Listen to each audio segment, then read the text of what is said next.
সালের 15 অক্টোবর বাংলার একটি ছোট্ট গ্রামে এমন একটি ঘটনা ঘটেছিল যা আজও মানুষের মনে ভয় আর রহস্যের জন্ম দেয়। সেই রাতে পুরো গ্রামের মানুষ দেখেছিল আকাশে একটি নীল আলোর বিস্ফোরণ। তারপর যা হয়েছিল সেটা কেউ বিশ্বাস করতে চায় না। সেই রাতের পর থেকেই গ্রামে শুরু হয় এক অভিশাপ। একের পর এক দুর্যোগ, খরা, বন্যা, রোগবালাই, ফসল নষ্ট হতে থাকে, গবাদি পশু মরতে থাকে। গ্রামের মানুষ বুঝতে পারে কোনো অশুভ শক্তি তাদের গ্রামকে গ্রাস করেছে। একে একে সবাই গ্রাম ছেড়ে চলে যায়। আজ সেই গ্রাম প্রায় জনশূন্য।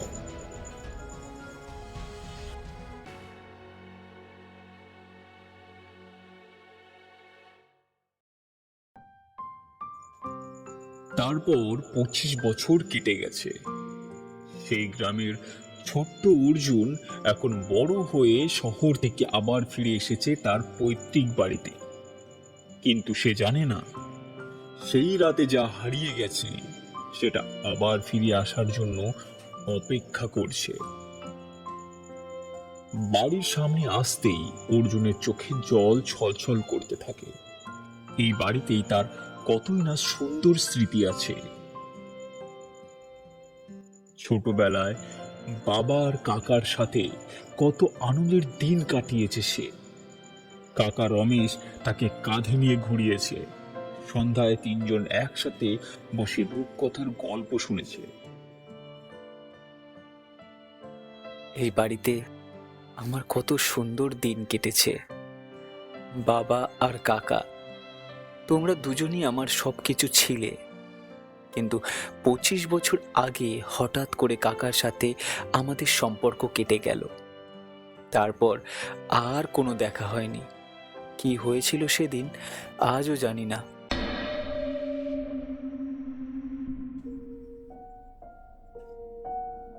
কিন্তু অর্জুন এখনো জানে না 25 বছর আগে এই বাড়িতে ঘটেছিল এক ভয়ানক ঘটনা।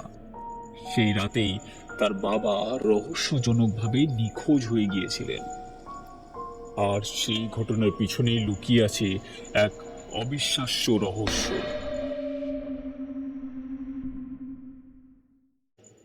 দরজা খুলে অর্জুন বাড়িতে প্রবেশ করল। সর্বত্র ধুলো জমে গেছে। দেওয়ালে ঝুলছে পরীদের বিভিন্ন ছবি আর প্রাচীন মানচিত্র। অর্জুন একজন প্রত্নতত্ত্ববিদ। তার বাবা ডক্টর বিমল রায় ছিলেন একজন নামকরা লোকসাহিত্যিক, কিন্তু তিনি আসলে গোপনে গবেষণা করছিলেন পরীদের জগতের উপর। বাবা, তুমি আসলে কি খুঁজছিলে? এতদিন কি লুকিয়ে রেখেছিলে আমার থেকে? আমার মনে আছে তুমি ছোটবেলায় বলতে আমাকে বড় হয়ে অনেক বড় দায়িত্ব পালন করতে হবে। কিন্তু কাকার সাথে সম্পর্ক ছেদ হওয়ার পর তুমি আরো রহস্যময় হয়ে গিয়েছিলে। এমন সময় একটি পুরনো ডেস্কের কাছে গিয়ে অর্জুন একটি গোপন ড্রয়ার আবিষ্কার করে। চাবি দিয়ে খুলতেই বের হলো একটি পুরনো ডায়েরি, কিছু ছবি আর একটি অদ্ভুত পাথরের পেন্ডান্ট। কিন্তু অর্জুন জানে না এই মুহূর্তে বাড়ির নিচে লুকিয়ে থাকা একটি প্রাচীন জগৎ তার উপস্থিতি টের পেয়েছে। অর্জুন পেন্ডান্টটি হাতে নিতেই সেটি গরম হয়ে উঠল আর ক্ষীণ আলো দিতে শুরু করলো। এটা কি হচ্ছে? এই পেন্টিংটা কেন এভাবে জ্বলছে? হঠাৎ একটা নরম কান্নার আওয়াজ শোনা গেল, যেন কেউ সাহায্যের জন্য ডাকছে। অর্জুন চারিদিকে তাকালো, কিন্তু কাউকে দেখতে পেল না।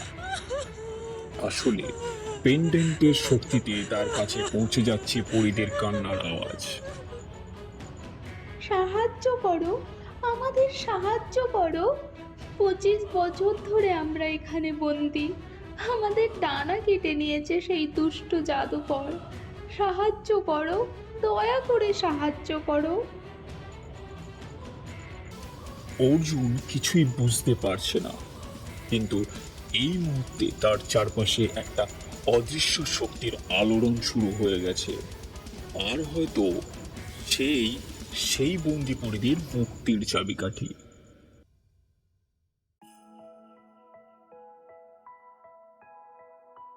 রাত হয়ে গেছে। অর্জুন ল্যাম্পের আলোতে বাবার ডায়েরি পড়ছে। প্রতিটি পাতায় একটি অবিশ্বাস্য সত্যের ইঙ্গিত।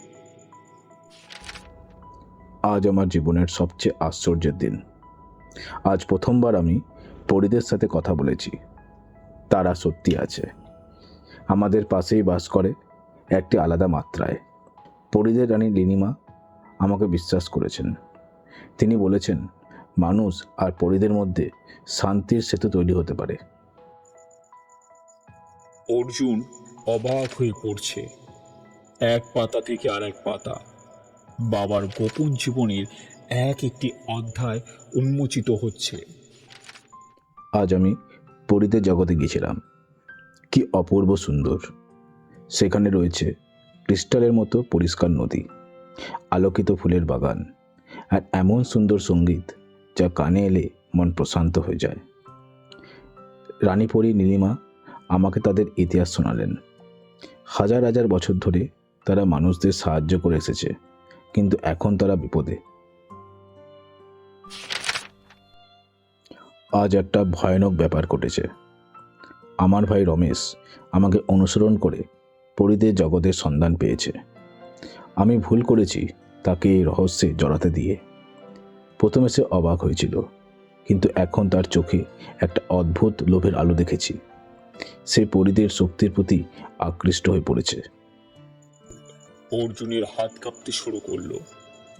এতদিন যে কাকাকে সে ভালোবাসতো, তার সম্পর্কে এত অন্ধকার সত্য। রমেশ গোপনে পরীদের সাথে যোগাযোগ করার চেষ্টা করছে। সে জানতে চায় কিভাবে তাদের শক্তি নিজের করা যায়। আমি তাকে বোঝানোর চেষ্টা করছি যেটা খুবই বিপজ্জনক। পরীদের শক্তি চুরি করলে তাদের ডানা কেটে যায়, তারা মারা যায়। কিন্তু সে আমার কথা শুনছে না। আমি আলোর পেন্ডেন্ট লুকিয়ে রেখেছি। এটাই একমাত্র জিনিস যা পরীদের রক্ষা করতে পারে। কাকা, তুমি কি করেছিলে? তুমি কেন বাবার বিরুদ্ধে গিয়েছিলে? সবচেয়ে আশ্চর্যের কথা লেখা আছে শেষ পাতায়। বলতে খারাপ লাগছে, কিন্তু মনে হচ্ছে আজ সব শেষ হয়ে যাবে। রমেশ আজ রাতে পরীদের জগতে জোর করে প্রবেশ করার চেষ্টা করবে। আমি তাকে আটকাবো, কিন্তু আমি যদি ব্যর্থ হই তাহলে পরীদের জগৎ বন্ধ হয়ে যাবে, আর রমেশ সেখানেই আটকে পড়বে। অর্জুন, তুমি যদি এই ডায়েরি কোনোদিন পড়ো তাহলে জেনো শুধুমাত্র আলোর পেন্ডেন্ট দিয়েই পরীদের মুক্ত করা যাবে। বাবা, আমি তোমার উপরই ভরসা রাখছি। অর্জুন হতবাক হয়ে পেন্ডান্টের দিকে তাকালো। সেটি আরো উজ্জ্বল নীল আলোয় জ্বলে উঠল। পেন্ডান্টের আলোয় ঘরের মধ্যে একটি নীল পোর্টাল খুলে গেল। তার ভেতর দিয়ে দেখা যাচ্ছে একটি অন্ধকার বন্দি জগৎ। সেখানে পরীরা কাঁদছে, আর একটি কোণে দাঁড়িয়ে আছে একটি ভয়ঙ্কর ছায়া মূর্তি। পোর্টালের ভেতর দিয়ে একটি অপরূপ পরী রানী দেখা যাচ্ছে। তার চোখে জল, কিন্তু সেই সাথে আশার আলো। অর্জুন কিছুক্ষণ দ্বিধায় থাকলো, তারপর সাহস করে ধীরে ধীরে নীল পোর্টালের দিকে এগিয়ে গেল। পোর্টালের কাছে যেতেই তার সারা শরীরে একটা অদ্ভুত শিহরণ অনুভব হলো। এক পা দুপা করে সে পোর্টালের ভেতরে প্রবেশ করলো। পোর্টালের ওপাশে গিয়ে সে দেখতে পেল এক অভূতপূর্ব দৃশ্য। অর্জুন, তুমি অবশেষে এসেছো। আমরা তোমার জন্য 25 বছর অপেক্ষা করছি। তুমি তুমি সত্যিই আছো? আমি স্বপ্ন দেখছি নাকি? আমি নীলিমা, পরীদের রানী। তোমার বাবা আমাদের সবচেয়ে ভালো বন্ধু ছিলেন। তিনি আমাদের জগৎ আর তোমাদের জগতের মধ্যে শান্তির সেতু তৈরি করতে চেয়েছিলেন। কিন্তু 25 বছর আগে যা ঘটেছিল, একজন দুষ্ট জাদুকর আমাদের জগতে প্রবেশ করেছিল। সেই জাদুকর আমাদের ডানা কেটে নিয়েছিল। আমার মা বাবা দুজনেই মারা গেছে। আমরা সবাই এখানে বন্দি আছি। কিন্তু সেই জাদুকর কে? কেন সে এমন করেছিল? সে আমাদের শক্তি চুরি করে অমর হতে চেয়েছিল। তোমার বাবা তাকে আটকানোর খুব চেষ্টা করেছিলেন, কিন্তু সেই চেষ্টায় তিনি মারা যান।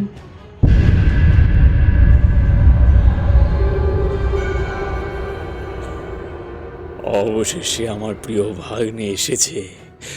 25 বছর ধরে আমি এই মুহূর্তের জন্যই অপেক্ষা করছি। কাকা, তুমি তুমি এখানে? তুমি জীবিত? কিন্তু কিন্তু কেন এই অবস্থায়? অর্জুন, এই এই সেই দুষ্ট জাদুকর, এই আমাদের সর্বনাশ করেছে। না, এটা হতে পারে না। কাকা বলো, এটা সত্যি নয়? তুমি তুমি তো আমার সবচেয়ে প্রিয় মানুষ ছিলে। হ্যাঁ, আমি সেই দুষ্টু জাদুকর। আর জানো কি, আমি তোমার বাবাকে হত্যা করেছি। না না, এটা সত্যি হতে পারে না কাকা। তুমি তুমি বাবাকে মেরেছো? কেন কেন এমন করেছিলে? কারণ কারণ তোমার বাবা কারণ তোমার বাবা আমার স্বপ্ন নষ্ট করছিল। পরীদের শক্তি দিয়ে আমি আমি অমর হতে পারতাম, পুরো পৃথিবী শাসন করতে পারতাম, কিন্তু কিন্তু সে আমাকে আটকালো। আমি যখন পরীদের ডানা কাটতে শুরু করি, তখন তখন সে আমার সাথে যুদ্ধ করে আর আমি তাকে মেরে ফেলি। কিন্তু মরার আগে সে এই জগতের দরজা বন্ধ করে দেয়। 25 বছর ধরে আমি এখানে বন্দি।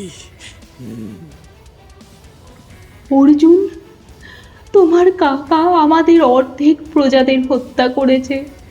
তাদের ডানা কেটে নিয়ে নিজের শক্তি বাড়িয়েছে। তোমার বাবা আমাদের বাঁচানোর জন্য নিজের জীবন দিয়েছিলেন। আমার মা বাবার ডানা কেটে নিয়েছিল এই দুষ্ট মানুষটা। তারা আমার চোখের সামনে মারা গেছে। আমি একা হয়ে গেছি এর জন্য। অর্জুনের পুরো পৃথিবী ভেঙে পড়েছে।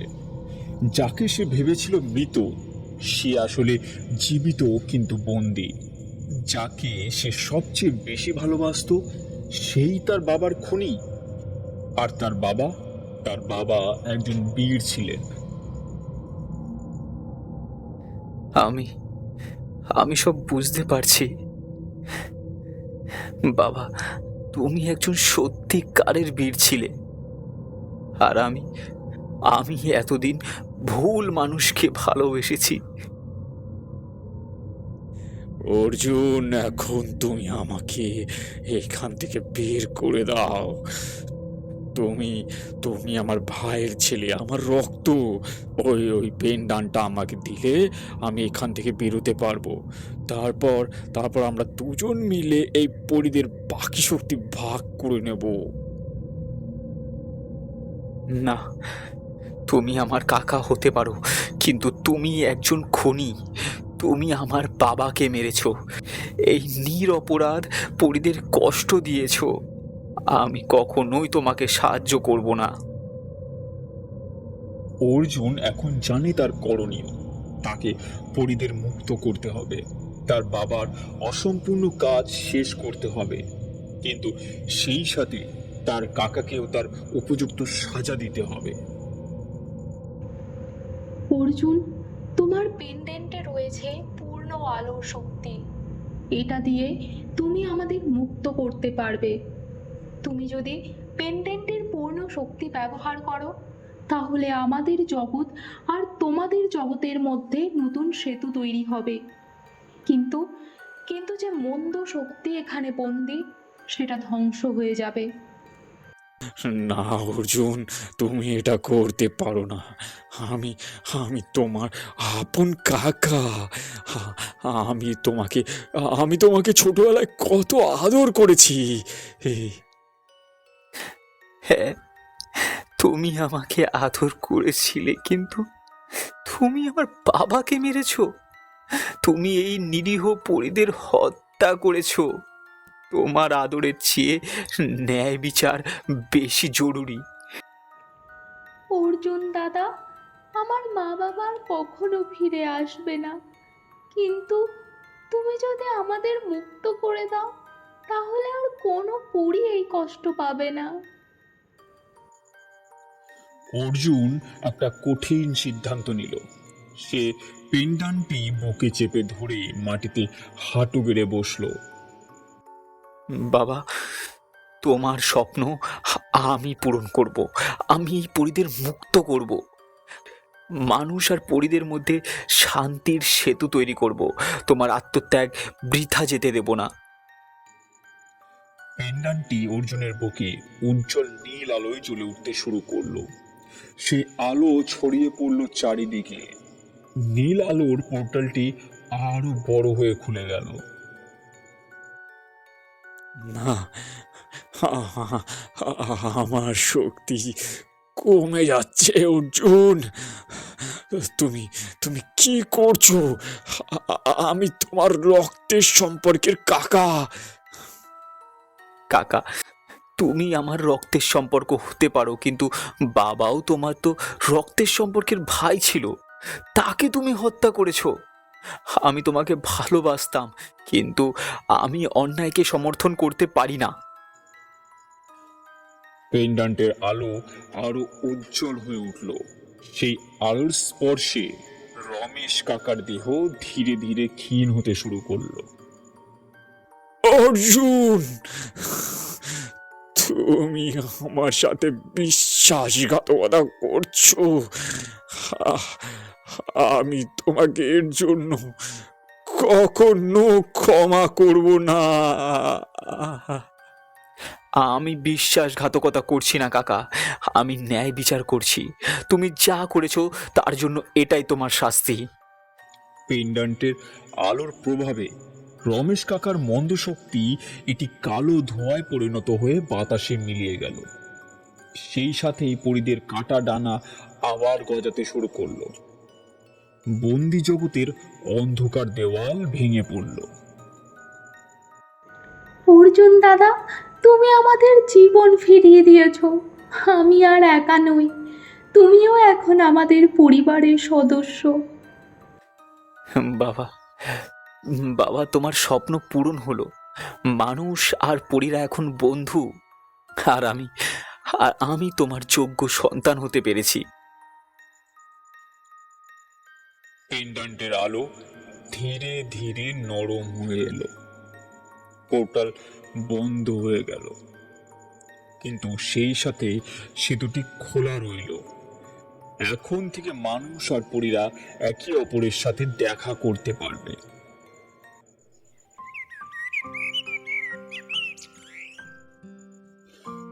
পরের দিন সকালে অর্জুন দেখল গ্রামে আবার জীবন ফিরে এসেছে।